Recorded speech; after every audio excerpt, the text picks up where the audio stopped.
Pra masa ka qenë e vitit 2011.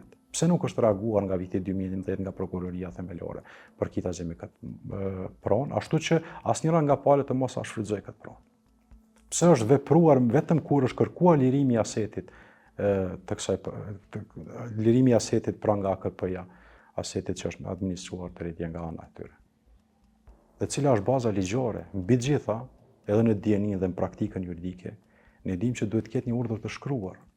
Një shkresë duhet të lihet një gjurmë procedurale për këtë veprim. Nuk mundet vetëm me një telefonat dhe vetëm me një urdhër verbal të mos lejohet zbatimi i një vendimi të ligjshëm administrativ të një institucioni tjetër shtetëror.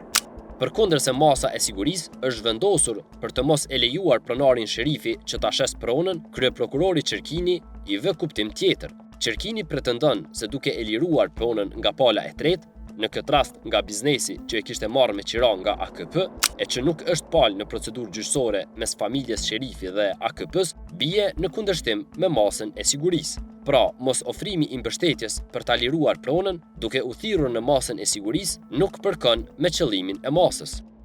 Nga ajo që ne mund të themi për momentin, masa e sigurisë është në fuqi.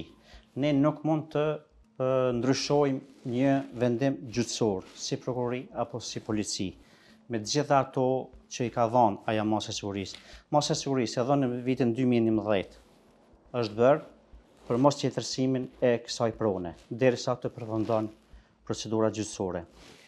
Më ju vu në vëmendje është se gjatë procedurave gjyqësore, domethënë kur e përmenda kontradiktat e vendimeve të AKP-s, është që tani AKP-ja lyp lirimin e asetit, ndërsa në procedurë gjyqësore, në dhomën e posaçme, qëndron fort mbi kundërshtimin e padijës së pronës. Domethënë e mbron pronën si pronë vetë. Domethënë e kemi një kontradiktë ashtu të këtij institucioni.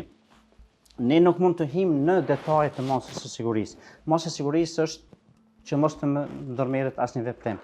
Nuk kemi ndonjë vendim gjyqësor apo nuk përfshihet në masën e sigurisë edhe lirimi i asetit nga ana e shfrytëzuesit. Domethënë, nëse vetë pala kërkon apo institucioni AKP-s është dashur të kërkojë lirimin e asetit, është dashur të zhvillojë një procedurë gjyqësore.